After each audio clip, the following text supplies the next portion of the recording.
Hari ini yang baru pertama sekali ini pemahaman baru kepada Anda. Apa itu MLM? Karena banyak orang di luar sana mengatakan MLM itu haram.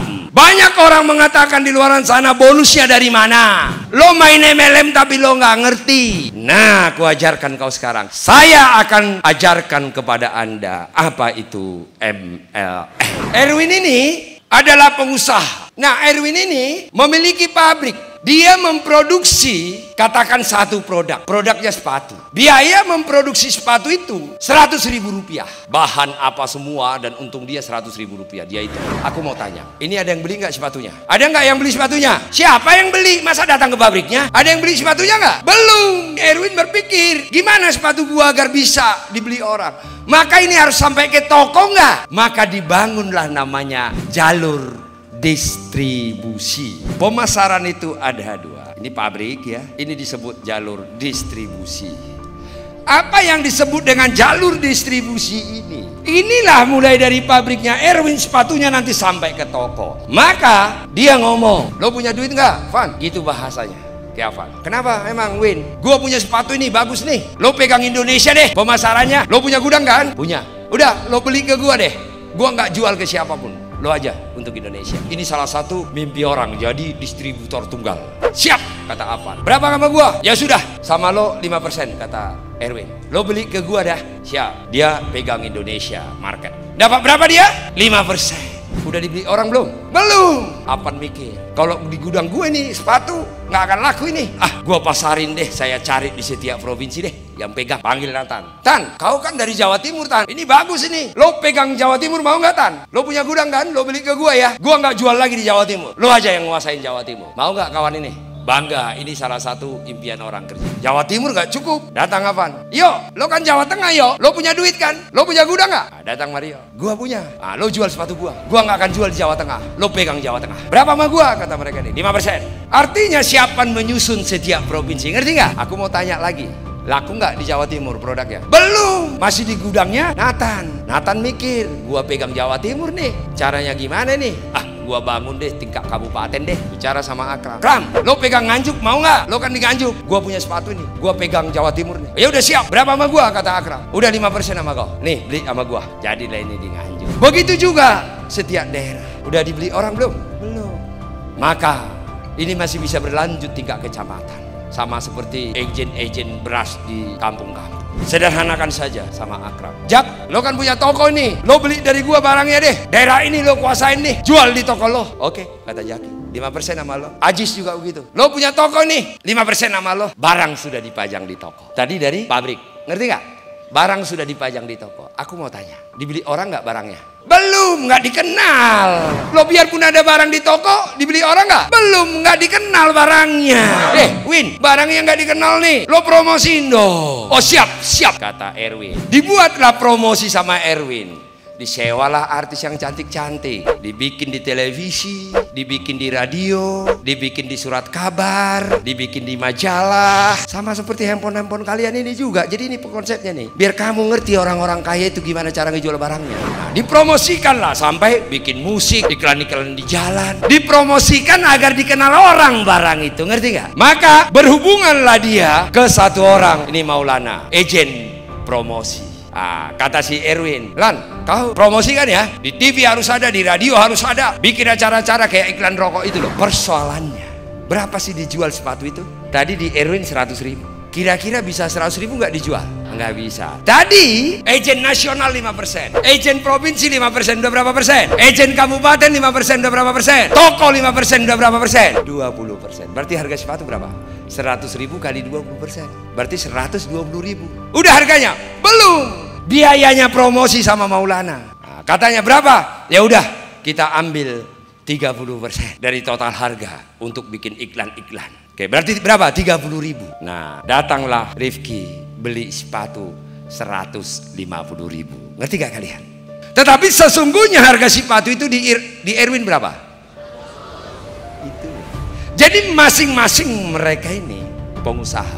Ini pengusaha nasional, ini pengusaha provinsi, ini pengusaha kabupaten, ini pengusaha toko, ini pengusaha promosi.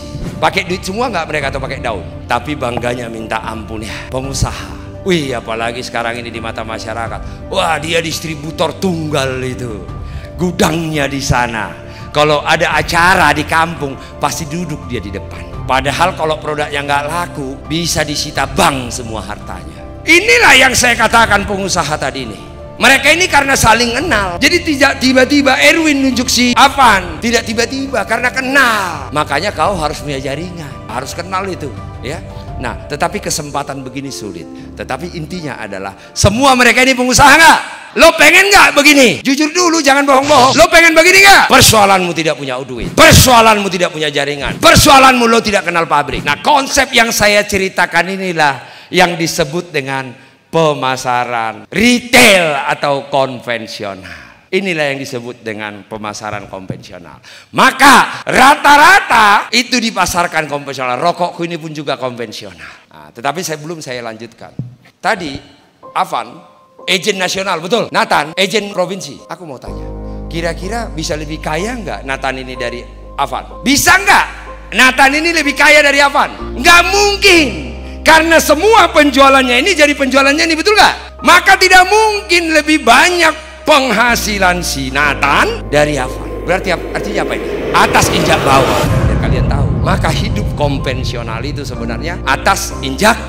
Saya mau tanya, siapa yang masih karyawan? Coba cuci tangan, jangan malu-malu, kita belajar. Ada manajermu nggak, Dek? Manajernya ada berapa? Satu kan? Karyawannya banyak kan? Aku mau tanya, mungkin nggak gajimu lebih besar dari manajer? Maka inilah pandangan kebalik-balik. Mungkin tidak gaji karyawan lebih besar dari manajer. Berarti itu juga atas injak bawah. Aku potong sedikit. Ali, Andre. Upline-nya Ali ini Andre. Apakah selamanya penghasilan Andre lebih besar dari Ali? Apakah selamanya bonus Andre lebih besar dari bonus Ali? Tidak. Siapa yang bekerja lebih keras, bonusnya lah yang lebih besar. Berarti teori MLM atas injak bawah, benar gak? Atas injak bawah itu siapa sebenarnya? Yang ngomong itu. Hidup itu sebenarnya adalah piramida. Saya katakan MLM itu sebenarnya anti kapitalisme. MLM itu adalah anti kapitalisme. Maka saya katakan MLM itu sebenarnya adalah, itulah inti ajaran semua agama. Ayo berjuang bersama, berkeringat bersama, mendapatkan hasil bersama-sama. Hanya di MLM. Persoalannya kenapa MLM itu rusak? Nanti saya akan makin dalam menjelaskan ke Anda. Tetapi konsep dasar MLM, gua bilang tadi, lo jangan rendahkan bisnismu. Kau itu bukan kere, kau pengusaha. Cuman kau nggak tahu kau itu apa sebenarnya. Itu yang gue bilang, kau gabung di MLM, lo nggak tahu lo siapa. Image MLM itu udah jelek banget. Maka aku harus menjelaskan ke kau, mampu menjelaskan apa itu MLM, sehingga tidak dikatakan lagi MLM itu money game, penipu dan macam-macam. Tetapi jelaskan dengan santun. Bang, MLM itu apa? MLM itu juga konsep pemasaran. Tapi seperti apa? Oke. Nah, ini tadi konsep konvensional.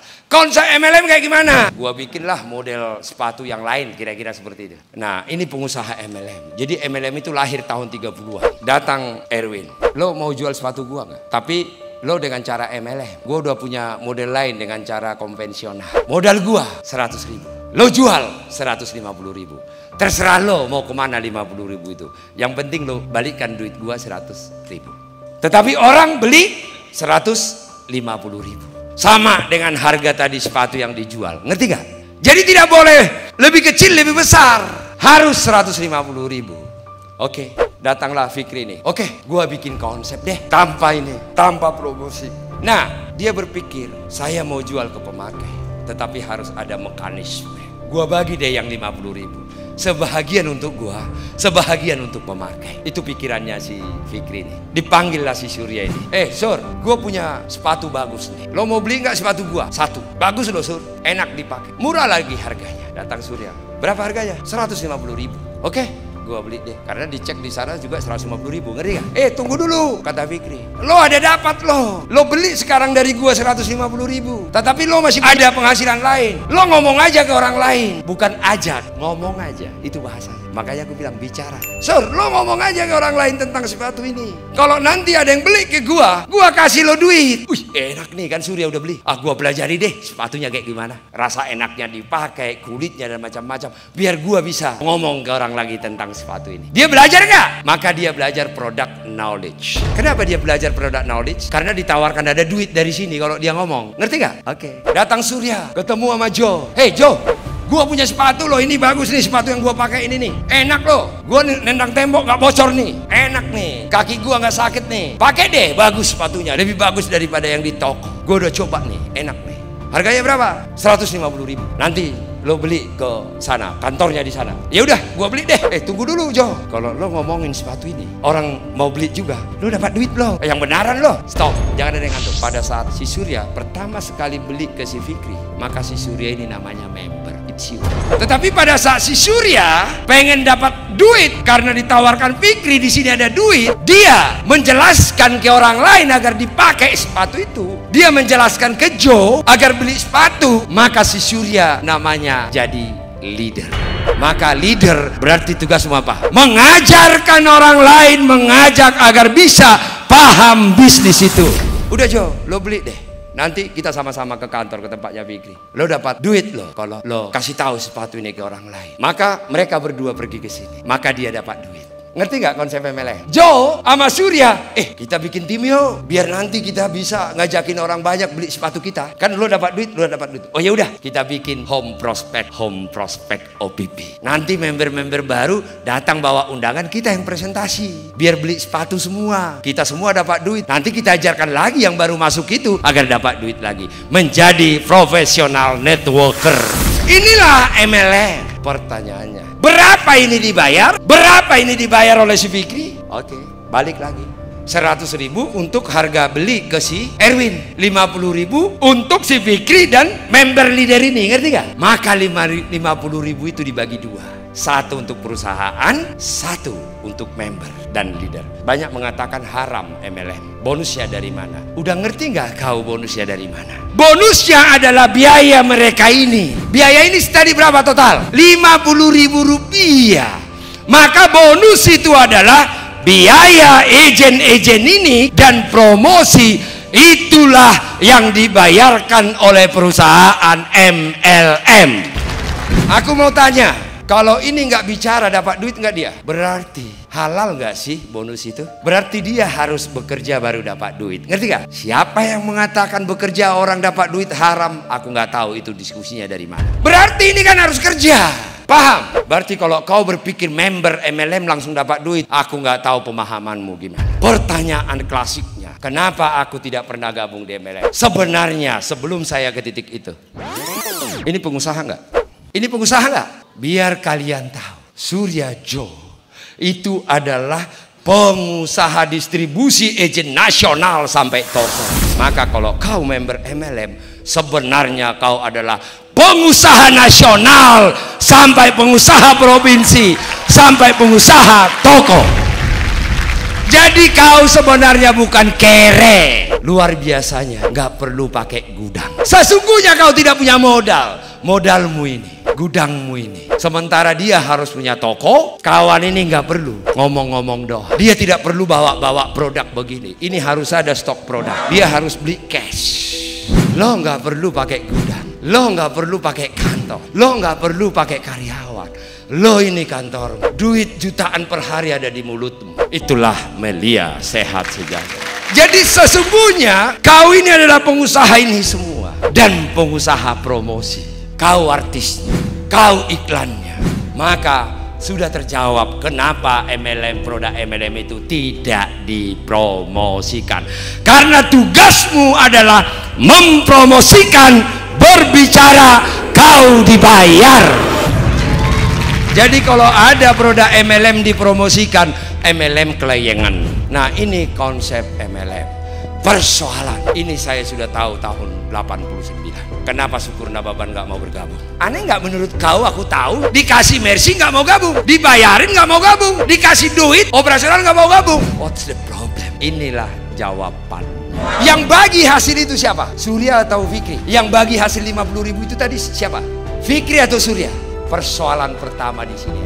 Dibikinnya inilah tersembunyi cara membayar itu, bukan seperti karyawan. Karyawan kau kerja dapat gaji 5 juta. Di MLM itu banyak kebohongan, banyak curang-curang, banyak tipuan-tipuan. Makanya nggak mau gabung. Kalau kau karyawan, kau resmi karyawan diangkat, kau kerja setiap hari, bayar gajimu berapa? Gampang. Di MLM tidak seindah apa yang kelihatan. Semakin ditutup dia semakin penasaran orang. Semakin dibuka dia semakin orang tidak mau mengerjakan. Makanya katanya tidak seindah yang terbayang. Datanglah pengusaha MLM ini dicin yang ampunan. Inilah yang merusak MLM. Dibikinlah sistem yang tersembunyi, seolah-olah besar yang dibagi-bagi ke sini. Sesungguhnya 50.000 yang dia dapat dari pabrik, dia hanya bagi 500 perak. 49.500 sama dia, 500 perak dibagi-bagi di sini. Dibuatlah sistem tersembunyi, dibuatlah iming-iming, dibuatlah sistem manipulatif, sistem tipuan seolah-olah itu besar, padahal sampah. Dibuat seolah-olah wah, nanti aku ajarkan ke kalian, aku akan buktikan. Jadi dibuatlah manipulatif sistemnya, seolah-olah Fikri bayar mereka ini 100.000, padahal dibayar berapa? 500 perak itu tidak bisa cukup makan. Maka mereka dan orang yang diajak jadi budak MLM selamanya. Yang terjadi ke dia ini, tahu dia sistemnya, berhenti pindah MLM karena ditawarkan penipu lain lagi. Ini lebih baik. Dia nggak ngerti MLM. Oh ya, ini lebih baik. Dia tidak tahu tipuan lagi di situ. Pindah lagi dia. Ketipu lagi dia. Dia tahu lah ada lagi penipu lain. Oh ini lebih baik. Pindah lagi dia. Yang dijual hanya pepesan kosong ke keluarga. Tetapi dia tidak mungkin bisa sukses. Inilah penyakit multi level marketing. 14 tahun saya ada apa di Melia? Tahun 2003 saya putuskan setelah melihat kertas besar. Apa itu Melia? Selama ini di MLM jual harapan-harapan palsu dan pepesan kosong. 2003 saya ketemu dengan kertas Melia, saya akan ajarkan tadi. Maka Fikri membayar membernya 49.500, dibayar cepat, dibayar maksimum. Dia hanya kecil. Saya katakan saya gabung jadi member. Itulah yang disebut dengan marketing. Nanti saya akan buktikan Melia membayar maksimum, paling besar, cepat dibayar dan bisa diwariskan.